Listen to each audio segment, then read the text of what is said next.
रन्जन दैमारिनि समान supreme sacrifice बर'नि गेजेराव आरो सोर दंबावो?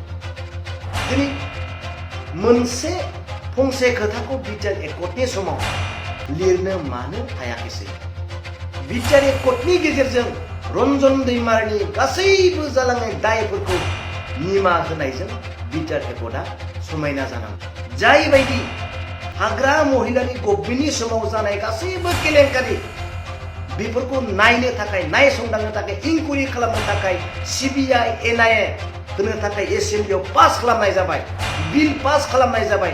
अब्ला रन्जन दैमारिखौ सख'नांगौ होननानै उदां अख्राङाव लाबोनांगौ होननानै एसेम्बलियाव पास खालामना स्टेटसिम होनो हागोन ना हाया? प्रमद बर' सार नोंथाङा बे खोथाखौ मावनो हागोन ना हाया? बिपिएमनि नेताफोरखौ एमसिएलए इएमफोरखौ दिनै जेलाव हरनो थाखाय दिनै एनआइए आरो सिबिआइ होनो थाखाय नोंथाङा बिल पास खालामबाय एसेम्बलियाव। रन्जन दैमारिनि थाखाय नोंथाङा बै एसेम्बलियाव बिल पास खालामनानै हरनांगौ। बे रायजो राजानि दिनै खावलायनाय नोंथांमोनखौ हामबाय आरो नोंथांमोननि चेनेलनि गेजेरजों आं दिनै दुलाराय बर' रायजो राजामोननिसिम मोननैसो गोनां खोथाफोरखौ आं बुंनो आखायाव लादों। आरो बयबो दिनै मोनथिखाबाय, बयबो रायजो राजा दिनै नुखाबाय, जायफ्रा मबाइल नायो, जायफ्रा निउज नायो, बयबो मिथिखाजोब्बाय जे मानगोनां रन्जन दैमारि एनडिएफबिनि फाउन्डार प्रेसिडेन्ट, लोगोसे सासे बिटिआर एकर्डनि सिगनेटरिस, बिथांखौ मैयानि दिनाव गुवाहाटी हाइकर्टआ अरायनि थाखाय जिउ जोबजासिम जेलावनो थाबाय थानांगौनि मोनसे राय दान होनायखौ दिनै नोंथांमोना मिथिखाबाय। दिनै आं बेखौसो बुंनो सानदों, रन्जन दैमारिनि समान सुप्रिम सेक्रिफाइस बर'नि गेजेराव आरो सोर दंबावो?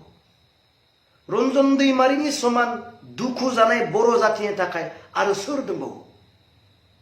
दिनै बिथाङा बिटिआर एकर्डनि उनावबो दासिमबो जेलावनो दङ आरो गोबां बोसोरनि थाखाय। दिनै मोनसे फंसे खोथाखौ बिटिआर एकर्डनि समाव लिरनो मानो हायाखैसै? बिटिआर एकर्डनि गेजेरजों रन्जन दैमारिनि गासैबो जालांनाय दायफोरखौ निमाहा होनायजों बिटिआर एकर्डआ समायना जानांगौ। बेखौ मानो लिरनो हायाखैसै? रन्जन दैमारिनि गासैबो गोरोन्थि दायफोरखौ, क्रिमिनेल केसफोरखौ दिनै निमाहा होनाय जाथों बिटिआर एकर्डनि गेजेरजों, बेखौ मानो लिरनो हायाखैसै? नैबे गोसो साननायजों आरो नैबे बिखा गोरबोजों मानो बे फंसे बाथ्राखौ सोनो हायाखैसै? जायनि थाखाय रन्जन दैमारिया दिनै बे अबस्था। सोर बुजिगोन दिनै बिथांनि दुखुखौ?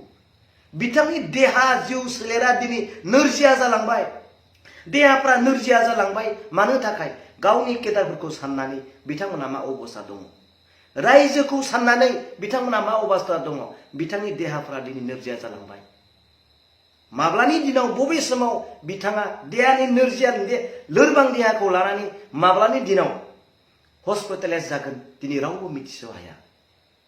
सोर मिथिगोन बिनि दुखुखौ? दिनै सोरबा बुजिगोन ना?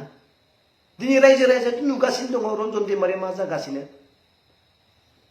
मा जागासिनो दिनै बयबो नुगासिनो दङ। बिनिखायनो आङो दिनै रायजो राजाजों लोगोसे जोंनि बिटिआर गभर्नमेन्टनि गासैबो एमसिएलए एमएलए सिट बयखौबो आं दिनै खावलायनो सानो आरो रायजोनि जानानै बुंनो सानो, थारैनो गमामायैनो नोंथांमोना जुदि रन्जन दैमारिया जेलाव थाफिननांगौ जानायखौ जुदि दुखु मोनमारदोंब्ला, गोरबो गोसोजों जुदि गाबमारदोंब्ला, नोंथांमोना मोनसे खामानि मावदो। दिनैनि दिनावथ' एसेम्बलिया जोब्बाय, गैला, मैयानो जोब्बाय। फैबाय थानाय एसेम्बलियाव रन्जन दैमारिया आंनि खाथियावनो थानानै सिगनेचार होनाय सासे सिगनेटारिस बिटिआर एकर्डनि, बिथांखौ सख'नांगौ होननानै फैबाय थानायनि एसेम्बलियाव जोंनि बे बिटिसिनि एसेम्बलिया पास खालामनानै स्टेटआव हरनांगौ। जाय बायदि हाग्रा महिलानि गभमेन्टनि समाव जानाय गासैबो केलेंकारि बेफोरखौ नायनो थाखाय नायसंदांनो थाखाय इनकुवेरि खालामनो थाखाय सिबिआइ एनआइए होनो थाखाय एसेम्बलियाव पास खालामनाय जाबाय, बिल पास खालामनाय जाबाय। अब्ला रन्जन दैमारिखौ सख'नांगौ होननानै उदां अख्राङाव लाबोनांगौ होननानै एसेम्बलियाव पास खालामना स्टेटसिम हरनो हागोन ना हाया?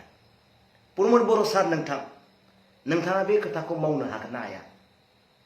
बिपिएमनि नेताफोरखौ एमसिएल इएमफोरखौ दिनै जेलाव हरनो थाखाय दिनै एनआइए आरो सिबिआइ होनो थाखाय नोंथाङा बिल पास खालामबाय एसेम्ब्लियाव रन्जन दैमारिनि थाखाय नोंथाङा बै एसेम्ब्लियाव बिल पास खालामनानै हरनांगौ बे रायजो राजानि दिनै खावलायनाय।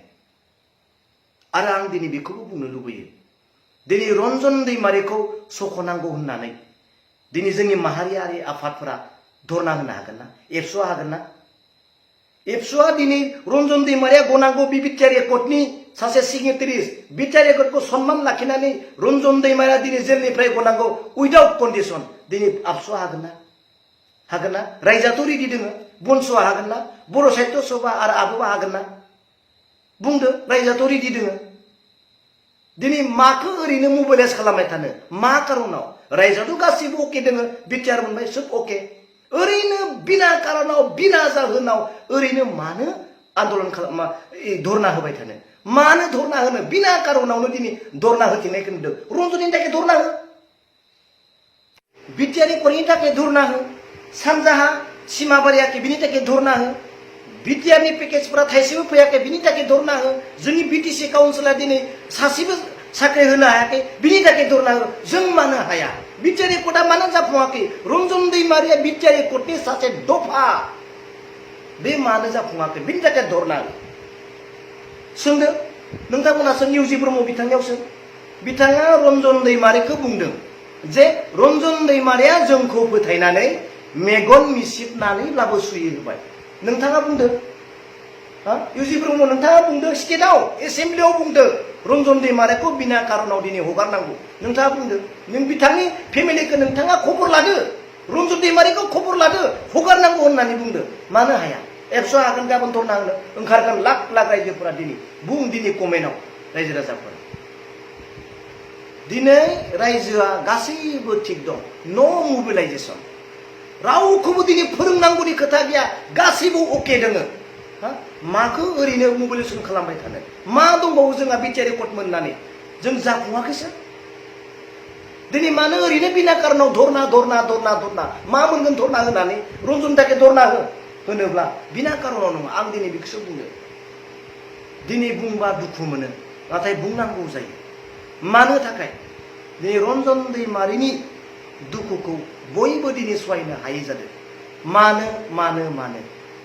दिनै कुइसन फैदों, बिनि अनगायै आरो देरसिन डेन्जार जानो थांगासिनो दं नामा जोंनि बर'नि रायजोनि गेजेराव?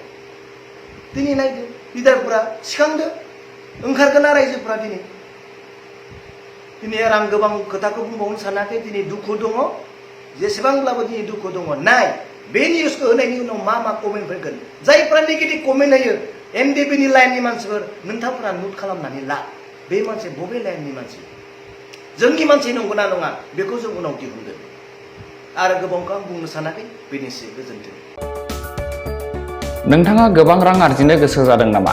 जुदि गोसो जादों अब्ला नोंथांनि थाखाय मोजां खौरां। New India technologies master franchise all Assam ATM service Hitachi ATM and Tata Indicash ATM फसंनानै नोंथाङाबो गोबां रां बुथुमनो हागोन। लाइमोनफोरनिफ्राय जागायनानै बैसो जानाय गासिबो बैसोनि सुबुंफोरानो बे फालांगिजों गोरलैनो रां आरजिनो हागोन। नोंथांनि गामियावबो बे एटिएम मेसिनखौ फसंनानै नोंथाङाबो मुलाम्फा मोननो हागोन। बांसिनै मिन्थिनो थाखाय 7002005072 एबा 9401230135 जानबुं अनजिमायाव दिनैनो सुलाद ला।